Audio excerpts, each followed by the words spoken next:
Hi there. We are going through the New Testament in the order that the events happened. And this is day 22.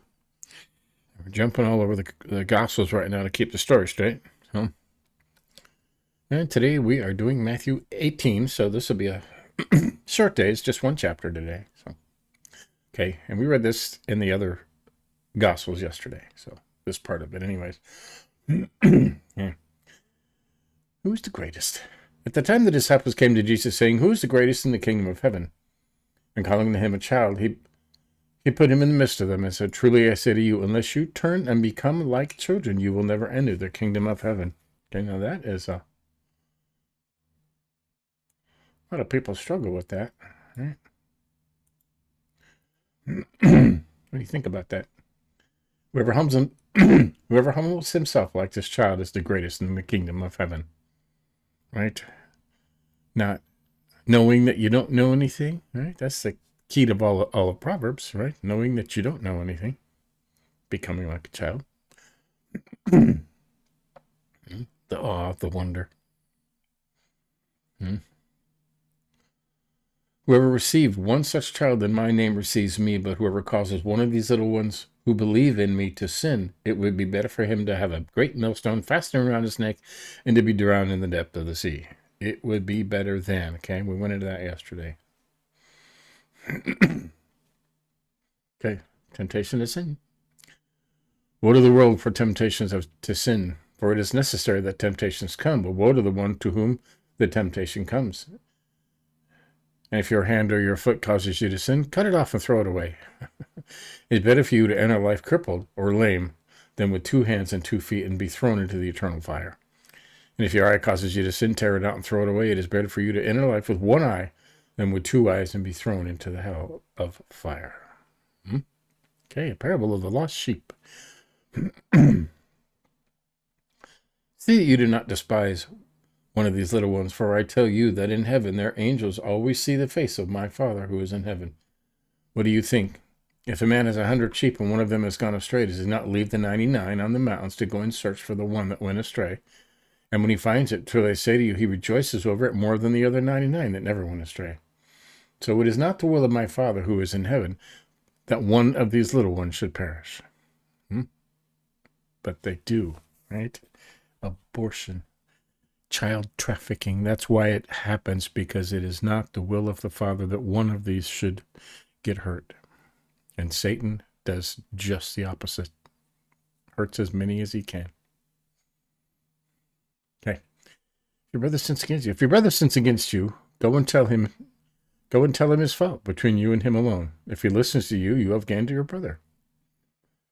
But if he does not listen, take 1 or 2 others along with you, that every charge may be established by the evidence of 2 or 3 witnesses. If he refuses to listen to them, tell it to the church. And if he refuses to listen even to the church, let him be to you as a Gentile and a tax collector. Truly I say to you, whatever you bind on earth shall be bound in heaven, whatever you loose on earth shall be loosed in heaven. Again, I say to you, if 2 of you agree on earth about anything they ask, it will be done for them by my Father in heaven. For where there are 2 or 3 gathered in my name, there I am among them. That's a whole study by itself right there, too. The parable of the unforgiving servant. I remember this one. Then Peter came up and said, "Oh, Lord, how often will my brother sin against me, and I forgive him? As many as 7 times? Jesus said, I do not say to you 7 times, but 77 times. It says 70 times 7, actually. A lot of them say. Which is more than 77, right? Therefore the kingdom of heaven may be compared to the king who wished to settle accounts with his servants. When he began to settle, one who was brought to him who owed him 10,000 talents. And since he could not pay, his master ordered him to be sold with his wife and children and all that he had payment to be made. So the servant fell on his knees, imploring him, "Have patience with me, I will pay you everything." And out of pity for him, the master of that servant released him and forgave him the debt. But when the same servant went out, he found one of his fellow servants who owed him 100 denarii. And seizing him, he began to choke him, saying, "Pay what you owe me." So his fellow servant fell down and pleaded with him, "Have patience with me, and I will pay you."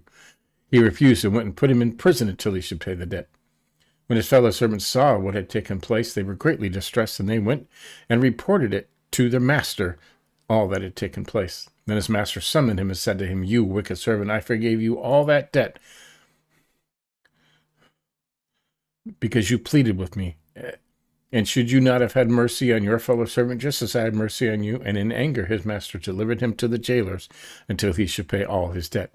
So also my heavenly Father will do to every one of you if you do not forgive your brother from your heart. All right?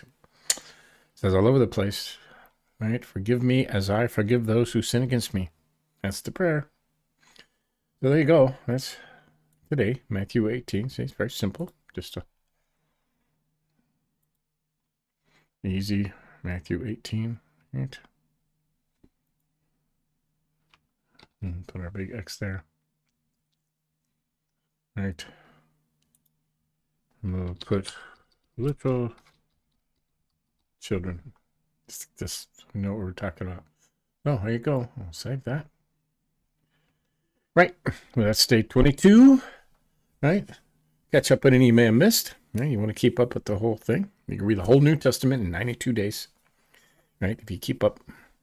Well, give us a like, think about it. And tomorrow we'll do it again. See ya.